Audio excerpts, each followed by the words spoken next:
The scripture reading today comes from 2 Kings, chapter 2, verses 7 to 12. And the word of God says, 50 men from the company of the prophets went and stood at a distance, facing the place where Elisha and Elisha had stopped at the Jordan. Elisha took his cloak, rolled it up, and struck the water with it. The water divided to the right and to the left, and the two of them crossed over on dry ground. When they had crossed, Elisha said to Elisha, "Tell me, what can I do for you before I am taken from you? Let me inherit a double portion of your spirit." Elisha replied, "You have asked a difficult thing." Elisha said, "Yet if you see me when I am taken from you, it will be yours. Otherwise, it will not." As they were walking along and talking together, suddenly a chariot of fire and horses of fire appeared and separated the two of them. And Elisha went up to heaven in a whirlwind. Elisha saw this and cried out, my father, the chariots and horsemen of Israel." And Elisha saw him no more. Then he took hold of his garment and tore it in two. Thank you. God bless you. I'm so glad to be done with Elijah and Elisha. Elijah, I tell you, if they could have renamed anybody in the Bible, it would be one of those. Boy, they're so similar. And actually, I'm preaching about Elijah and Elisha both today. And so, boy, it's easy to get those two confused and to go back and forth. But by the end, you're going to know all about each of them, or as much, maybe more, than you want to know about Elijah and Elisha. But first, I wanted to talk about something that I've noticed as I've grown up, noticed recently, actually, in the last year. I remember when I was growing up, you would hear, there would be articles about the dangers of and watching out for being an overachiever. And you hear that there's a problem with that, right in the title, overachiever. You're doing too much. Actually, the idea was you're focusing so much on one area of your life, you're neglecting other areas, so you got to watch out that you're not an overachiever. There are dangers to being an overachiever. Nowadays, that's turned completely around. Nowadays, people want to and seek out, many people, achieving more in their lives. So they had to rename this. You can't call it overachiever anymore because that means over, too much. So they changed it. Does anybody know what they call it now? There's a big book out about it. Superachievers. And it's not how to avoid being them, it's how to be a superachiever. And they'll make the point of, well, you're not neglecting other things in your life. You're doing everything exceptionally well. Wow, okay, well, I don't know how much time is left in the day to sit on the back porch and enjoy the evening if you're a superachiever, and that's always one of my top priorities. But yeah, that's true. There are actually people in this world who achieve a whole lot. They achieve amazing things, and they have some strategy that they're able to do that. It's certainly true. Some people achieve more than others. If we're going to look at the prophets of the Old Testament and say, okay, all the prophets, they're all connected to God, they're all speaking God's message, they all have great value, but is there one of them that is like a super achiever, one who goes kind of above and beyond what everybody else did, who's kind of set in a whole different category? Absolutely. And it's Elijah. Elijah is a super achiever when it comes to the prophets. He did all sorts of amazing things. Not only was he a prophet who was preaching sermons, he was a great miracle worker as well. And some people may say, well, Elijah didn't even have his own book in the Bible. There's no book of Elijah. There's a book of Daniel and a book of Jonah, a book of Isaiah. If he's so great, how come he doesn't have his own book? Well, his story is told in the book of 1st and 2nd Kings. So that's his, he doesn't have his own name book, but that's his book. And if you've never read it before, if you've never heard anything about Elijah, and you were to read his story, or at least highlights from his story, you'd say, this sounds familiar. This story sounds familiar to me, even if you've never read it. Because his story is so similar, his ministry in so many ways was similar to Jesus' ministry. He did a a lot of the same kind of things. You know how Jesus performed miracles? Well, Elijah performed miracles. Jesus raised somebody he knew from the dead. Elijah did that. Elijah raised somebody he knew from the dead. Jesus multiplied food to feed the hungry. Elijah did that too. He multiplied food to feed the hungry. Jesus fought and defeated quite easily a legion, 1,000 demons. Elijah defeated not 1,000, 450 priests, pagan priests that he was in a contest with. He defeated them easily. So, even though you may not know much about Elijah, his story is similar in so many ways to Jesus' story. And it's an amazing story. And actually, that's just his story here. He was so good. He was so much in that next level of prophet that he was given this special honor we read about today. Elijah didn't die. That's a very special honor, to not die. Instead, a chariot came down and picked him up, his body, and took him to heaven. And that sets him apart. No other prophets had that happen. That was special. And then it went on, the prophets that came after him said, you know what, Elijah's work on earth isn't done. He's going to come back and he's going to announce the coming of the Messiah. He has that role. And Jesus said, he said Elijah did come back. It was John the Baptist. It was Elijah who would come back to earth to start my ministry, to get it going, to get it announced. This guy is definitely a super achiever. He's someone who got a lot done, and he was greatly honored during his life. And you wonder, how did he do it? So, we want to write our book about super achievers. How do you do it? Well, here's a super achiever, and here's what he did. What was it about Elijah that set him apart from all the other prophets? And it's really easy to answer because it's said over and over and over again during his story. It's what was different about him. And it was his spirit, or it's also called his zeal for God. Or you could also say his desire to be close to God and to do God's will. That's what set him apart, his desire to be close to God. That does have a big effect. Our desire, it has a great effect on our relationship with God. How close do you want to be to God? How close do you want to be to Him? Well, you get to decide. God will come as close as you want God to come to your life and to your heart. But you get to decide, how much do I want Him? How much effort am I going to put into it? How much am I going to pray? And how much am I going of my life am I going to, of my heart am I going to open up to God? And how much am I going to reserve for other things? It's like when we watch football, right? We watch football and we watch the big game. And there's the big football game. And here's the team that's supposed to win.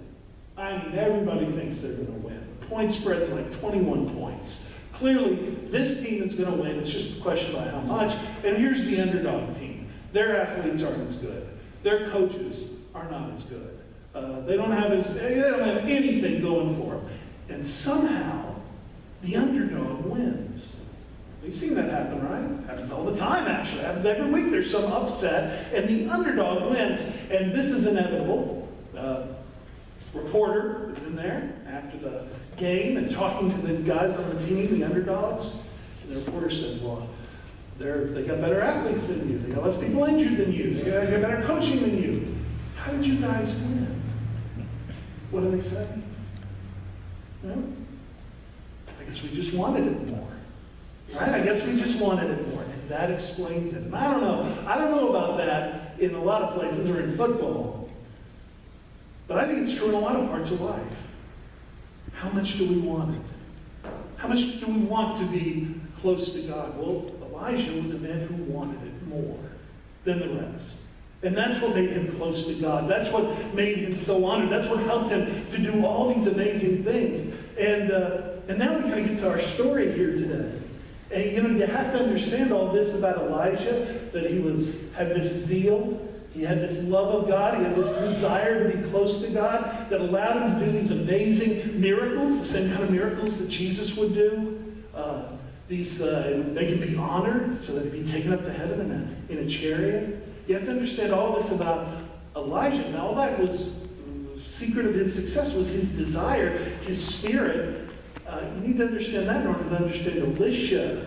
Okay, now we're switching to Elisha. Elisha is Elijah's protege, his disciple, his student. He's going to be the guy who takes over for Elijah when Elijah goes up to heaven. Elisha is going to be the prophet now in Israel. He's going to be doing the miracles. He's going to be preaching God's will. And Elisha's going to be there, and there he is. And in our scripture reading today, he goes to the Jordan with Elijah, who knows his time is drawing to an end. Elijah does that last cool miracle where he takes his coat off, and he rolls it up, and he slaps the water of the Jordan River, and it divides, so that they can walk across the Jordan River without getting wet. And they walk across. As soon as they're across, Elijah, the prophet, the one with more zeal, more love of God, more desire to be close to God than anyone else, says to Elisha, "What do you want?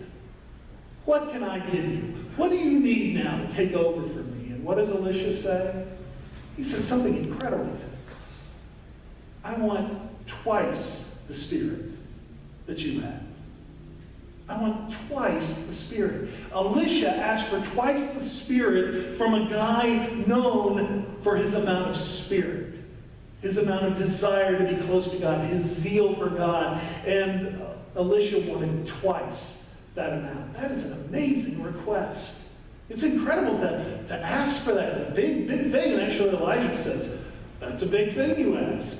That's how he responds. "That's a big thing. You have asked for something big." And then goes on to tell him what the signs would be that he would get it. But yeah, it was a big request to make. And you think, wow, that takes some nerve, doesn't it? That's like going up to Michael Jordan and saying, "You know, Michael, my ambition for my basketball career is to be twice as good as you. That's what I want. I want to be twice the basketball player you were." Wow. Really? You don't want to be as good as Michael Jordan? You don't want to be better than Michael Jordan? You want to be twice what Michael Jordan ever was. That is a big request. I think that's why when I hear this and I hear Elisha's request, there's a part of me that cheers, but there's a part of me that groans too. And I kind of groan when I hear this because, gosh, this is so typical of us human beings. Never being satisfied.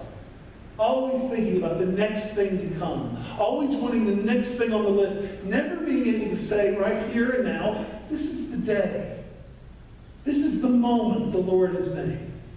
Let us rejoice. Let us be glad in this moment. Let us recognize and be happy right here and now without worrying about the past and without thinking about the future. That's just something we have such a hard time doing. No one is guiltier of this than myself. I took a trip with my family to Seattle. And I remember that trip. We took one day to walk around downtown Seattle. And we really wanted to see it. We wanted to walk it. So we started from our hotel room that was about half a mile from the Space Needle. And we said, well, we'll just start walking. We'll just walk to the Space Needle. That's the first thing we'll do. And so we started walking to the Space Needle, and it was a beautiful walk. It's in this beautiful neighborhood. It was a beautiful day. It was very interesting. The houses, everything was just wonderful. But I remember I spent most of the time on that walk looking up at the Space Needle going, I can't wait till we get up there. Can't wait till we get to the top. I wonder what that'll be like.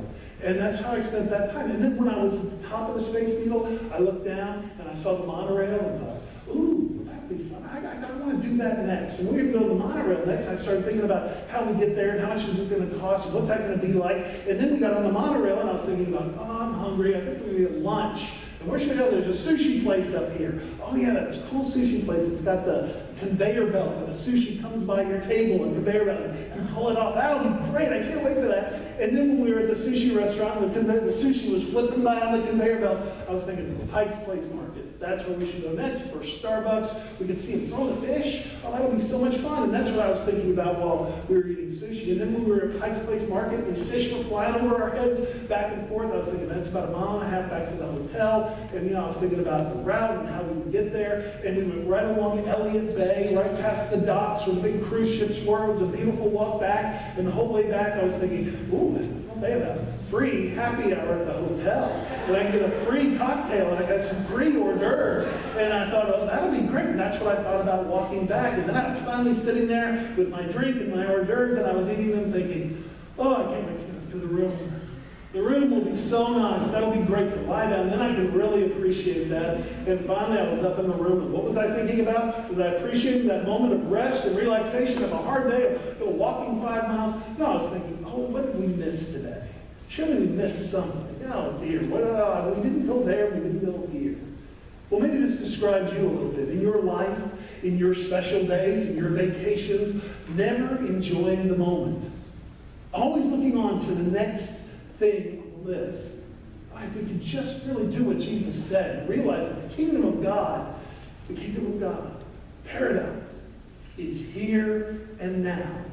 It is this moment. If we can just open our eyes to it, we can just appreciate this moment right now and enjoy it. Not worried about the past, not worried about the future, but truly giving thanks and living the life here and now God has given us.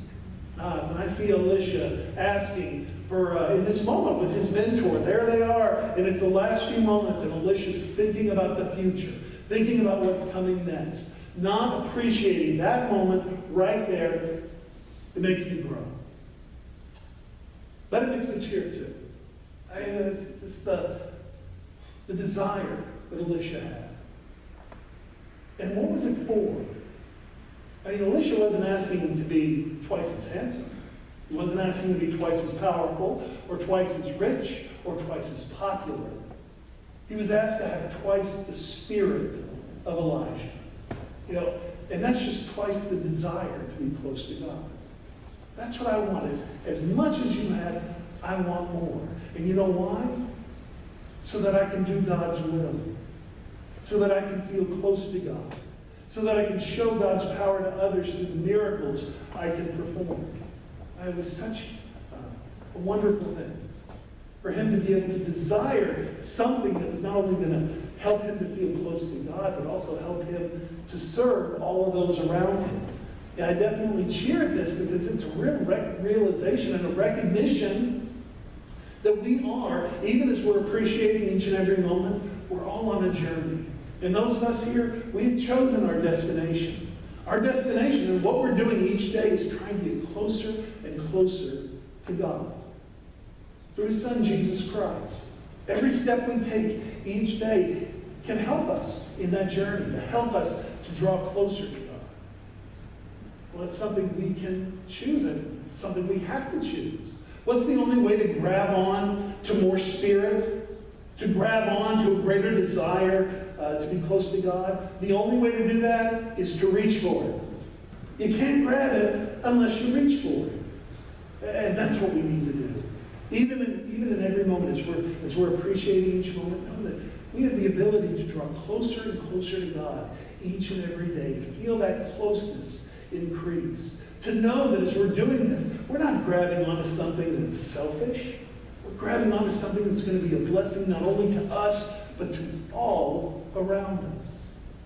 So I cheer. I cheer when I see Elisha say that I want twice the spirit you have. And you'll be glad to know, it worked out well for Elisha. Elisha actually, you know how many miracles he performed in relation to Elijah? Elijah performed, I'm not sure, I think it was 41 miracles. You know how many miracles Elisha performed? 82. He performed twice the miracles that Elijah had performed. He was given this great gift. He was given this great ability. He never, though, got out from under Elijah's shadow. Because, Elijah was taken up to heaven in the chariot. He was going to come back and, announce the Messiah. So he was always considered Elijah's assistant. But, that didn't matter. Because that wasn't the point. That wasn't his point. It wasn't to get out from under Elijah's shadow. It was to do God's will and to feel close to God. And in that, he more than succeeded. Well, my prayer today for all of us is that we can, in each and every moment in life, appreciate that moment. Without worrying about the future, without worrying about the past and having the guilt of the past interrupt, simply to revel in this day that God has given us with these people that we are with here and now. To love them and to appreciate them.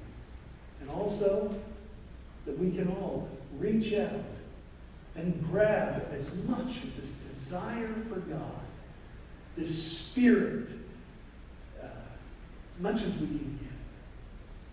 Let's bow. Loving God,